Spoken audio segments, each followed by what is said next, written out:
ये सामने है अटल टनल और उसके पीछे है बर्फीले पहाड़। फिलहाल हम आगे बढ़ते हैं अटल टनल की ओर। साईनाथ महाराज की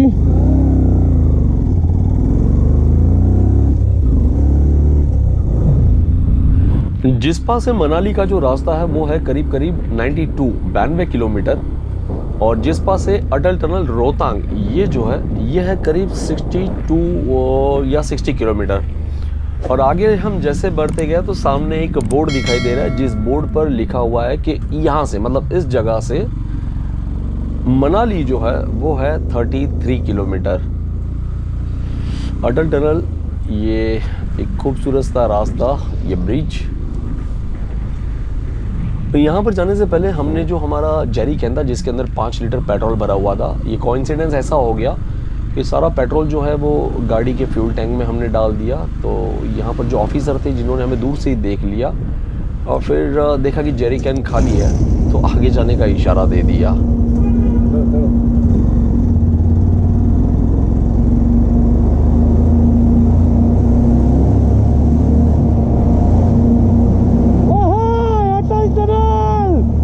अटल टनल इसी साल हो गया।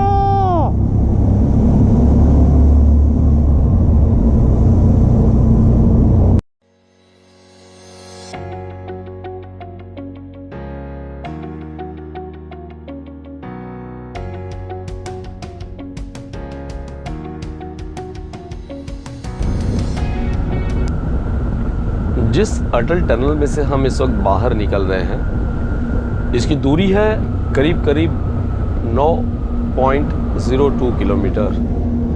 अप्रॉक्स समझ लीजिए कि 9 किलोमीटर की ये दूरी है।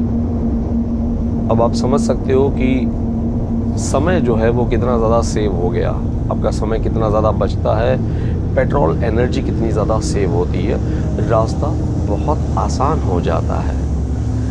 ये दुनिया की एकमात्र ऐसी टनल है जो 10,000 फीट की ऊंचाई पर सबसे लंबी टनल है और ये एक लैंडमार्क हो गया है, एक वर्ल्ड रिकॉर्ड कायम कर दिया है इस टनल ने।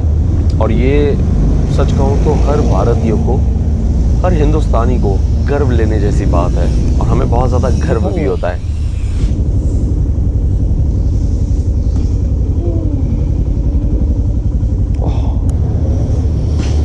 अटल टनल रोहतांग। अटल टनल से बाहर निकलने के बाद लेफ्ट साइड में बाइक को खड़ा किया, उसके बाद में कुछ फ़ोटो सेशन किए, टनल के द्वार तक गए। वहाँ पर कुछ और भी यात्री हमें मिले जिन्हें मोबाइल हाथ में थमाकर एक रिक्वेस्ट की, गुजारिश की कि हम दोनों अकेले अकेले फ़ोटो खींच रहे हैं एक दूसरे के, एक ऐसा फ़ोटो हो जो याद दिलाए कि कभी जवानी के दिनों में भी हम यहाँ पर गए थे। और उसके बाद जहाँ पर बाइक पार्क कर दी उसके सामने एक छोटा सा ठेला लगा था जहाँ पर छोले भटूरे मिल रहे थे। अब छोले भटूरे वो अपने अलग अंदाज से बना रहे थे, एक छोटा सा ठेला, but very yummy, very tasty. 50 रुपये के करीब लिए उन्होंने, बट इट्स वर्थ, पैसा वसूल। अटल टनल से फिर हम आगे बढ़ रहे हैं और आप सभी दोस्तों को बता दूं कि इतना प्यार जो आपने हम पर बरसाया उस प्यार के लिए बहुत बहुत धन्यवाद। और जो भी मेरी चैनल को देख रहे हैं, हमारी चैनल को देख रहे हैं, उन सभी से रिक्वेस्ट करते हैं कि आपने अब तक अगर हमारी चैनल को सब्सक्राइब नहीं किया है तो प्लीज़ नेहा और करण की चैनल को सब्सक्राइब करें, लाइक, शेयर और कमेंट प्लीज़ करिएगा।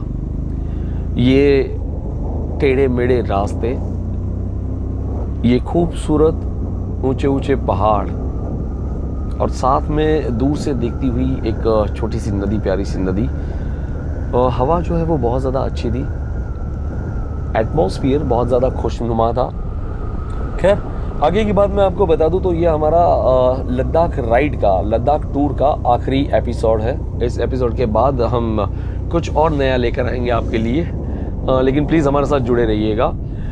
अटल टनल रोहतांग, इसमें से बाहर निकलने के बाद 33 किलोमीटर जो है वो हमें काटना है, लेकिन 33 किलोमीटर के लिए हमें कम से कम 1.5 से 2 घंटे का रास्ता दिखाया जा रहा है, क्योंकि हो सकता है बीच में कहीं ट्रैफिक हो। मोड़ जो है थोड़े टेढ़े मेढ़े से हैं, मतलब घुमावदार रोड हैं कुछ, और कुछ शायद ऑफ रोड भी हो सकता है, उसकी वजह से शायद हमें इतना ज़्यादा वक्त दिखा रहा है 33 किलोमीटर काटने के लिए। क्योंकि मनाली में जो है हमें 2 भाई मिल गए थे, जैसे मैंने पहले के एपिसोड में बताया, आकाश एंड उनके एक भाई, जैमिन भाई। तो वो दोनों, उनका फ़ोन आ गया था और मैसेज भी आ गया था कि हम लोग मनाली में आपका वेट कर रहे हैं, तो प्लीज़ आप जल्दी से मनाली पहुंच जाइए। तो जिस्पा में हम बहुत ज़्यादा शूटिंग नहीं कर पाए। जिस्पा में क्या होता है, वो दरिया के पास पानी में रिवर राफ्टिंग। बाहर से दूर से देखकर ही इतना अच्छा लग रहा था नज़ारा, बट कहते हैं ना यार, समय बड़ा बलवान है, और हकीकत बात यही हुई। इन सब जगहों पर अगर जाना है ना दोस्त, और बाइक पर जाना है स्पेशली, मैं तो बोलूँगा कि अगर लद्दाख टूर करना है तो करीब करीब आप 30 दिन का समय लेकर जाइए। फुल ऑन एन्जॉयमेंट होगा, क्योंकि खाने पीने की कोई दिक्कत नहीं आती है। हम लोगों ने भी यही किया था। दोपहर का खाना हम स्किप कर देते थे। अर्ली मॉर्निंग जैसे उठते थे, कोई अगर होटल या कोई ढाबा ऐसे दिख गया तो वहाँ पर चाय, कॉफ़ी और बिस्किट, और खाना जो है वो हमने ज़्यादातर स्किप ही किया था दोपहर का। रात के वक्त हम खाना खा लेते थे, क्योंकि शाम को जैसे अंधेरा हो जाता था तो जहाँ पर भी बसेरा मिलता था वहीं पर हम डेरा कर देते थे, तो रात गुजार देते थे होटल में जो भी है सादा ही खाना खाते थे। ज़्यादातर तो दाल राइस हो गए या पराठा हो गया या ऐसा ही कुछ, कोई भी मसालेदार खाना हमने नहीं खाया है, क्योंकि मसालेदार खाना खाने के बाद पेट में अगर गड़बड़ होती है तो आपका 1 या 2 दिन बिगड़ सकते हैं। शायद हो सकता है आपका सर दर्द भी हो या कुछ भी हो सकता है, क्योंकि बाइक की जर्नी थी और घाट बहुत ज़्यादा थे। तो मैंने और नेहा ने, हमने ये बहुत ज़्यादा अवॉइड किया। सादा खाना आप भी प्लीज़ प्रेफर करिएगा कि सादा खाना ही खाएँ। ले मुंबई से ले के लिए हम जब निकले तब हमें यहाँ से करीब 2500 किलोमीटर की दूरी दिखाई गई मेरे घर से। 2500 किलोमीटर जाने के हुए और 2550 किलोमीटर अप्रॉक्स आप समझ के चलिए कि आने के हुए, और 2 से 2500 किलोमीटर हम करीब अंदर घूमे, कंप्लीट सर्किट। तो मुंबई, यानी मैं रहता हूँ वसई में, तो वसई से ले जाना, वहाँ पर घूमना और फिर रिटर्न आना, पूरे 7500 किलोमीटर हुए। 15 दिन में हमने हमारी Yamaha FZX 150cc with pillion fully loaded bike को 7500 किलोमीटर चलाया, और बाइक ने कहीं पर भी हमें धोखा नहीं दिया। सुपर बाइक है, बहुत मस्त बाइक है, बड़ा मज़ा आया। इसका जो सस्पेंशन है वो भी बहुत ज़्यादा मस्त है। वाकई में पता ही नहीं चला कि रास्ता जो है वो किस तरह से निकल रहा था। बहुत सारी जगह पर ऑफ रोडिंग भी था, लेकिन एक दिक्कत ये आती थी कि इसका ग्राउंड क्लियरेंस जो है वो थोड़ा सा कम है। फ़िलहाल चला लिया, बट कहीं पर भी कोई ऐसी दिक्कत नहीं आई।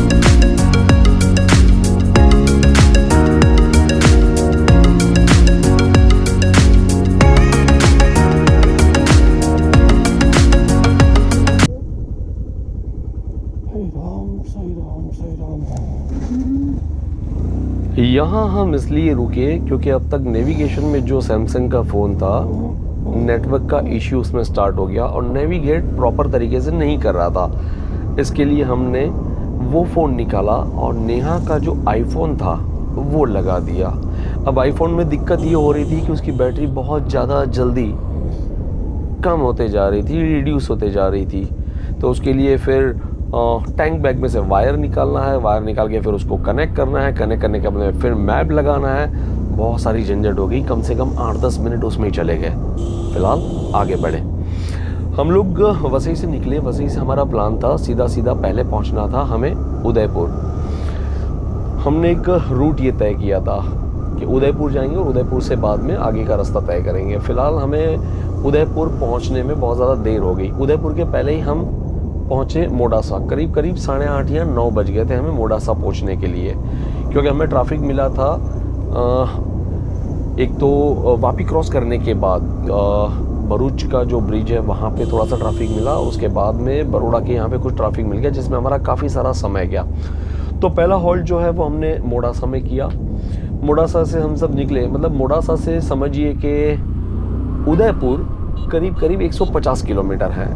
अगर आप 50 की एवरेज से भी चलते हैं तो समझ लीजिए कि 3 घंटे में आप पहुंच जाते थे। बट काफ़ी रात हो गई थी और हमने सोचा कि पहली बार ही निकले हैं, कोई भी जानकारी नहीं थी हमें, किस दिशा में जाना है वो भी नहीं पता था। बस गूगल मैप पे मैप लगा दिया था और उसी के सहारे सहारे हम आगे बढ़ रहे थे। जब मोडासा पहुँचे, जिस होटल में रुके, तब उस होटल वाले ने हमसे कहा कि यहाँ पे बहुत सारे ऐसे बाइकर्स आते हैं, बहुत सारे ऐसे ट्रैवलर्स आते हैं जो इस तरह से नाइट हॉल्ट करते हैं और अर्ली मॉर्निंग फिर निकल जाते हैं। आप कितने सालों से कर रहे हो? तो हमने कहा हम बाइक तो वैसे बहुत सालों से चला रहे हैं, लेकिन लेह लद्दाख का जो ये टूर है, हमारे जीवन में ये पहला सबसे बड़ा टूर है, वो भी बाइक पर, with loaded bike with pillion. खैर मोडासा से हम जब निकले और उसके बाद में हम सीधे पहुंचे जयपुर। तो जयपुर भी हम जब पहुंचे तो हमें करीब करीब रात के 9 साढ़े 9 जितना कुछ टाइम हो गया था। वहाँ पे एक दोस्त मिले थे, उन्होंने बहुत अच्छी खातिरदारी की, मेहमान नवाजी की। और उसके बाद हम जयपुर से, उन्होंने एक बहुत अच्छी बात बताई थी। एक बार फिर मैं आपको रिमाइंडर ये दिलाना चाहता हूँ कि जयपुर से करीब करीब 110 किलोमीटर की दूरी पर है कोटपुतली। कोटपुतली से मेरे ख्याल से 11 किलोमीटर की दूरी पे एक नया हाईवे हुआ है। मेरे ख्याल से कुछ 295 या 300 किलोमीटर का वो हाईवे है जो सीधा निकलता है अंबाला। तो एक जो रास्ता है, एक हाईवे जो है वो आपको पूरा घूम के ले जाता है। और ये जो हाईवे है, मतलब आप जयपुर से निकले कोटपुतली, कोटपुतली से आप उस हाईवे को कनेक्ट करेंगे, उस हाईवे से सीधा आप निकलेंगे अंबाला। तो ये बहुत ईजी पड़ता है। अंबाला से होते हुए हम सीधा पहुँचे थे जलंधर। जलंधर से होते हुए हम फिर आगे पहुँचे बाटोत। बाटोत के बाद बाटोत में होल्ड किया। बाटोत के बाद हम वहाँ से निकले और फिर पहुँचे सोनमर्ग। सोनमर्ग में भी शाम का वक्त हो गया था, वहाँ पे होल्ड किया। सोनमर्ग में भी एक दोस्त बना जिसकी अपनी होटल है और आज भी वो बहुत अच्छा दोस्त है हमारा। कई बार व्हाट्सएप पे कुछ ना कुछ अच्छे मैसेज भेजते रहता है। एनीवेज, सोनमर्ग के बाद हम आगे बढ़ते हैं और सोनमर्ग के बाद हमने प्लान बनाया था कि हमको पहुंचना है लेह। लेकिन लेह पहुंचने के पहले बीच में एक और प्यारा सा गांव आ गया, स्वीट सा विलेज, और उसका नाम है लामायुरू। लामायुरू में नाइट होल्ड किया। लामायुरू में होल्ड किया, बहुत अच्छा सा फूड मिला, उसको एंजॉय किया। लामायुरू के बाद हम निकले और सीधे पहुंचे लेह, जहाँ हमें पहुंचना था। एक ड्रीम था, एक सपना था जो सच हो गया वाया कारगिल होते हुए। बहुत अच्छा सफ़र रहा। लेह में हम रुके, शाम का वक्त था, मेरे ख्याल से हम लोग दोपहर को ही लेह में पहुंच गए थे। लेह में पहुंचने के बाद थोड़ी बहुत शॉपिंग की, खास तो बाइक पर जो आगे फ्लैग लगाना था वो मुझे लेना था। वो फ्लैग तो ऐसे ऑनलाइन भी मिल जाता है, बट वहाँ से लेने की जो खुशी थी वो मैं शब्दों द्वारा आपको बता ही नहीं सकता हूँ, कोई भी नहीं बता सकता है, क्योंकि वो फीलिंग्स ही कुछ अलग होती है। एनीवेज, लेह में हम रुके, लेह से हम निकले और हमें जाना था बहुत आगे। लेह से हमने प्लान बनाया था पैंगोंग पहुंचने का, लेकिन लेह से हम पहुंचे दिस्कित वैली। दिस्कित वैली में भी हमने नाइट होल्ड किया और नाइट होल्ड भी हमने वहाँ पे किया। वो होटल नहीं था, दिस्कित में हमने किया था होम स्टे। दिस्कित के बाद हम निकले, आगे बढ़े पैंगोंग। पैंगोंग में हमने होल्ड किया और पैंगोंग के बाद हम निकले और बीच में एक और गांव आया, रूम स्टे। रूम स्टे में भी हमने होल्ड किया, रात गुजारी और फिर वहाँ से अर्ली मॉर्निंग निकले। हम पहुँचे जिस्पा और जिस्पा में भी एक होटल मिल गई और जिस्पा हम लोग करीब करीब शाम को 5:30-6 बजे पहुँचे। धीरे धीरे यूँ लग रहा था कि यार हम इन सब खूबसूरत नज़ारों से दूर होते जा रहे हैं। कहीं ना कहीं मन जो है वो उदास हो गया था, बट क्या कर सकते हैं, मजबूरी है, वापस लौट के घर पे भी आना था, काम धंधा भी तो है भाई। ठीक है, ये सब चलता रहता है, लाइफ है। और जिस्पा में हम रुके और जब सुबह उठे, आँख खुली, तब देखा कि जिस्पा में हमारी बाइक की सीट जो है, मतलब रात को पता नहीं इतनी ज़्यादा ठंड थी कि बाइक की सीट के ऊपर बर्फ़ जम गई थी भाई। ठीक है, जिस्पा से फिर हम निकले मनाली के लिए और मनाली के लिए अभी उसी रास्ते से हम आगे बढ़ रहे हैं आपको लेकर। चलिए चलते रहते हैं इन खूबसूरत रास्तों के साथ साथ, आपके साथ साथ प्राइड 02 राइड के साथ साथ मनाली के लिए।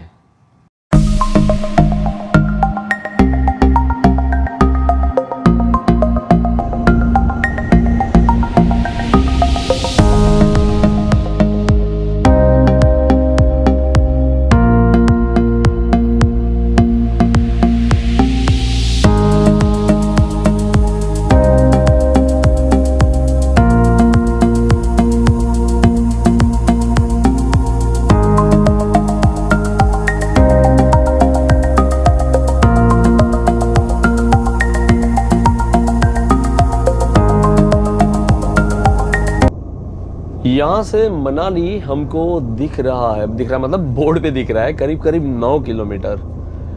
9 किलोमीटर के बाद हम पहुँच जाएंगे हमारे दोस्तों के पास जो कब से हमारा इंतज़ार कर रहे हैं। रास्ते में कम से कम 2 से 3 बार तो फ़ोन आ गए, करण भाई कहाँ पहुँचे, करण भाई कहाँ पहुँचे। हमने कहा रुको जरा आ रहे हैं, बुड़बक। मजाक मस्ती। और वाकई में मैंने इसी तरह से उनसे बात की थी और वो बहुत ज़्यादा हैप्पी हो गए। कहते हैं यार मज़ा आ गया आपके साथ बात करके, बस ऊपर वाले ने हमको बनाया ही कुछ ऐसा है। मस्ती कर रहा हूँ। बहुत जल्दी हम पहुँच रहे हैं मनाली के लिए। सफ़र को फटाफट पूरा करते हैं। एक छोटे से गांव के गलियारों में से निकले भाई, पीछे इतनी ज़्यादा ट्रैफिक मिली हम लोगों को क्योंकि बहुत सांकरी सांकरी गलियाँ थी। हाँ, थोड़ा तो टेंशन भी आ गया कि कहीं अगर कोई गाड़ी ख़राब है या आगे और भी ज़्यादा सांकली गलियाँ हैं तो फिर पता नहीं यहाँ पे कितना वक्त बीतेगा। बट लकीली बाइक का ये एक बेनिफिट होता है, आप साइड से इजीली निकल जाते हो और हम भी निकल गए। एक बार फिर से आ गए हाईवे पे। अब जब कभी भी कोई ऐसा लॉन्ग जर्नी स्टार्ट करते हो या आपने कोई टूर का प्लान बनाया तो मैं एक रिक्वेस्ट करना चाहूँगा कि प्लीज़ जब कभी भी आप अपनी कोई भी बाइक को लेकर इस तरह जर्नी स्टार्ट करते हो तो please please please riding gears पहन के ही निकलना। अपनी बाइक का प्रॉपर तरीके से आपको सर्विसिंग पहले ही करवा लेना है। क्लच वायर, क्लच, आगे का ब्रेक, पीछे का ब्रेक, ये सब कुछ प्रॉपर देख लेना है। 200 सीसी यानी कि 200 सीसी या 150 सीसी के ऊपर की जितनी भी बाइक्स हैं या आपकी 150 सीसी की भी बाइक है तो चेन ल्यूब और चेन क्लियर भाई रखना ही है। ट्यूबलेस टायर अगर हैं तो एक किट आती है मेरे ख्याल से 200, 250 या 300 रुपये के करीब अमेज़ॉन पे भी मिलती है। वो किट एक मंगवा लो। छोटी सी एक बॉटल आती है स्प्रे की, वो स्प्रे की बॉटल साथ में रखिएगा। और जैसे कि रास्ते पर जो पंचर बनाने वाले होते हैं वो जिस तरह से साबु का पानी स्प्रे करते हैं और पता चल जाता है कि कहाँ से बुलबुले आते हैं तो वहाँ पे पंचर है, एक छोटी सी बॉटल है। एक और वीडियो हम लोग ऐसे बनाएंगे जिसके अंदर आपको सारा सामान क्या क्या लेकर जाना है वो सब कुछ बता देंगे, क्योंकि हम जब पहली बार गए, ये तो पहली बार ही था, अननेसेसरी हमने बहुत सारा एक्स्ट्रा सामान ले लिया था और अब जब जाकर आए तब पता चला कि हमको क्या लेकर जाना है क्या नहीं लेकर जाना है। इसके बाद की नेक्स्ट जो वीडियो आने वाले हैं वो है नेपाल राइड। तो नेपाल में हम वही लेकर गए जिसकी ज़रूरत थी। कंपेयर टू लद्दाख, नेपाल में हमको उतनी ज़्यादा ठंड नहीं मिली जितनी ज़्यादा ठंड हमको यहाँ पर मिली। यहाँ पर बहुत सारी जगह ऐसी थी जहाँ पर बेशुमार ठंड है। मैक्सिमम जगह पर तो ठंडी थी बट कुछ जगह ऐसी थी कि आप नॉर्मल कपड़ों में भी चल सकते थे, लेकिन आपको हाँ जैकेट तो पहनना ही है। विंटर जैकेट हो तो भी चलेगा। हमने ये शुरुआत की, बहुत सारा सामान ले लिया था। एक और चीज़ मैं आपको बता दूं, टायर इन्फ्लेटर वो भी हमने मंगवाया था अमेज़ॉन से, करीब हमको 1200-1300 का पड़ा था। बट हकीकत बात ये है कि अभी तो हमको लगता है कि इतना ज़्यादा खर्चा हो रहा है, लेकिन ये यूजेबल चीज़ है। एक दोस्त हमको मिल गया था पेंगोंग लेक से, हम जब रिटर्न आ रहे थे मनाली के लिए निकल रहे थे, लेकिन हम जिस्पा पे रुक गए तो रास्ते में एक दोस्त मिल गया जिससे बहुत ज़्यादा दिक्कत हो गई थी। तो मेरे पास वो चीज़ थी टायर इन्फ्लेटर, तो हमने बैटरी के साथ में उसका जो प्लग है वो कनेक्ट करके रखा हुआ था और उसके ऊपर एक कैप आता है कि जिससे पानी अंदर ना जा पाए, तो आपकी बैटरी भी सेफ रहेगी। ये भी आप चाहे तो यूट्यूब पे बहुत सारे वीडियोस अवेलेबल हैं, साथ ही साथ अमेज़ॉन पे भी आपको मिल जाएगा, आप सर्च करोगे तो टायर इन्फ्लेटर। वो भी एक काम की चीज़ है। टायर में अगर एयर का प्रेशर कम हो गया तो वो भी आपको हर रोज़ चेक करना ही है। अगर टायर का प्रेशर कम है, आप पिलियन के साथ हो, आपकी गाड़ी लोडेड है, कहीं पे भी पंचर हो सकता है। टायर का एयर प्रेशर हमेशा प्रॉपर ही रखना। हम लोगों ने चेक कराया था, जब ले पहुँचे तब पेट्रोल पंप पे जो हवा भरने वाला बंदा था उसने कहा कि गाड़ी के अंदर प्रेशर जो है वो 33% नॉर्मल कंपनी कहती है, पीछे के टायर में PSI समथिंग कुछ कहते हैं। उसने हमको 45 का एयर भर के दिया, मतलब 45 PSI। जब बाइक आगे बढ़ी, हमने उससे पूछा कि भाई ऐसा क्यों, उसने कहा कि आपको आगे पता चलेगा। लेकिन जब हम बाइक लेकर आगे बढ़े, भयंकर ऑफ रोड मिला, तब पता चला कि 45 PSI जो भी उसका एक लेवल होता है, उतना प्रेशर का एयर, उस एयर प्रेशर ने हमें बचा लिया, हम सेफ रहे। फिलहाल ये जो नज़ारा आप देख रहे हो मेरे साथ में, इतना खूबसूरत, इतना प्यारा नज़ारा, मैं क्या बताऊं यार। ये एक नदी है जो कंटिन्यू हमारे साथ बह रही है, और फिर हम अब आगे की ओर बढ़ रहे हैं, तब यहाँ पर कुछ ब्रिज, यहाँ पता नहीं कुछ तो काम चल रहा है, रोड बहुत चौड़ा कर रहे हैं, ऐसा कुछ हमें बताया गया। किसी लोकल से हमने पूछा तब पता चला उसका वर्क चल रहा है। नज़ारा इतना खूबसूरत था कि हम हर कुछ किलोमीटर के बाद रुक जाते थे इन दृश्यों को देखने के लिए। हाँ, पानी और कीचड़ से भरा हुआ ये रास्ता, थोड़ा बहुत आगे मुझे लग रहा है कि ऑफ रोडिंग जैसे कुछ लग रहा है। बड़ी बड़ी गाड़ियाँ आ रही है, छोटी छोटी गाड़ियाँ भी आ रही है, और ये रास्ता तो नहीं भाई, सामने तो टनल दिख रही है, यहाँ पे तो टनल हो रहा है बॉस।